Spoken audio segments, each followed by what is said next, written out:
নমস্কার। আজ আমি করছি উচ্ছে আলু বেগুন দিয়ে কাতলা মাছের সাদা তেল দিয়ে তরকারি। তবে দেখে নিন কী কী লাগছে। আমি উচ্ছে দুটো কেটে নিয়েছি, একটা আলু এরকম ডাইস করে কেটে নিয়েছি, আর একটা বেগুন কেটে নিয়েছি ডাইস, আর নিয়েছি একটা মিডিয়াম সাইজ পেঁয়াজ, একটা কাঁচা লঙ্কা ছিঁড়ে নিয়েছি। কালো জিরে ফোড়ন দেবো, ফোড়ন 1 চামচ নিয়েছি, নুন পরিমাণ মতো দেবো, সরষের তেল দিয়ে দেবো, গোলমরিচ, জল।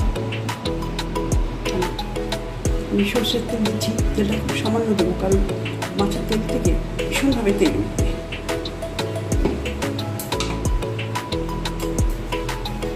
এতে আমি কালো জিরে ফোড়নটা দিয়ে দিচ্ছি।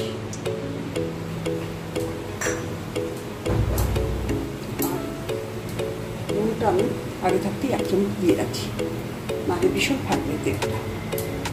তাহলে আমি তেলটা দিয়ে দিচ্ছি।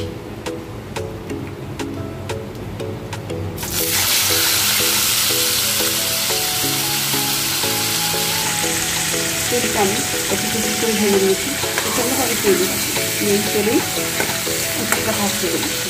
আমি রান্নাটা এই তেলেই করি, দেখছিলেন তো আমি খুব সামান্য তেল দিয়েছি। উচ্ছেটা দিয়ে দিচ্ছি,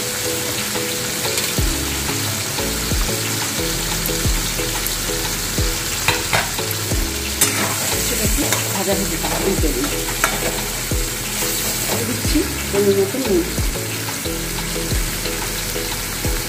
আর নুনটাও দিয়ে দিচ্ছি। আপনাদের স্বাদ মতো নুনটা অবশ্যই দেবেন। উচ্ছেটা ভিতরে ভাজা হয়ে যায়। এবার আমি কাঁচা লঙ্কাটা দিয়ে দিচ্ছি, আর পেঁয়াজটা দিয়ে দিচ্ছি কোচানো।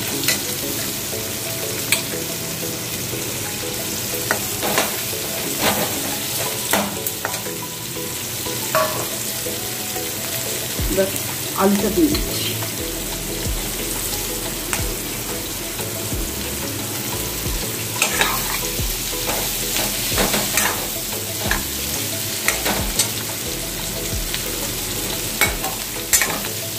বেগুনটাও দিয়ে দিচ্ছি।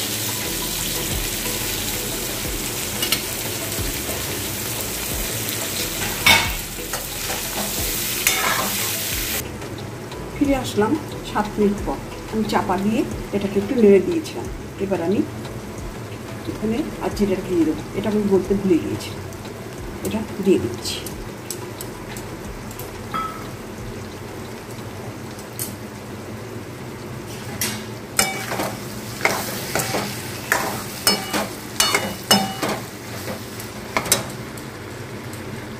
এবার আমি গোলমরিচটা ক্রাশ করে দিচ্ছি।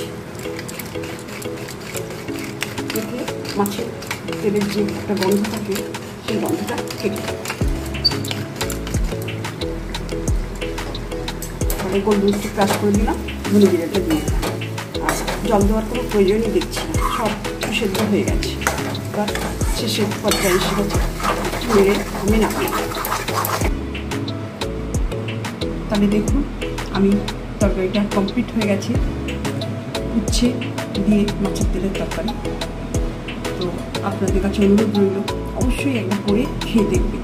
অনেকে আছেন উচ্ছেটা পছন্দ করে না, কিংবা মাছের তেলটাও পছন্দ করে না। অনেকে আছে উচ্ছে বা মাছের তেল পছন্দ করে, তাদের জন্য জানাই যে আপনারা একবার অবশ্যই করে খেয়ে দেখবেন। দারুণ স্বাদের এই রান্নাটা। তাহলে আপনাদের প্রথম থেকে শেষ অবধি ভিডিওটা দেখার জন্য আপনাদের অসংখ্য ধন্যবাদ। নমস্কার।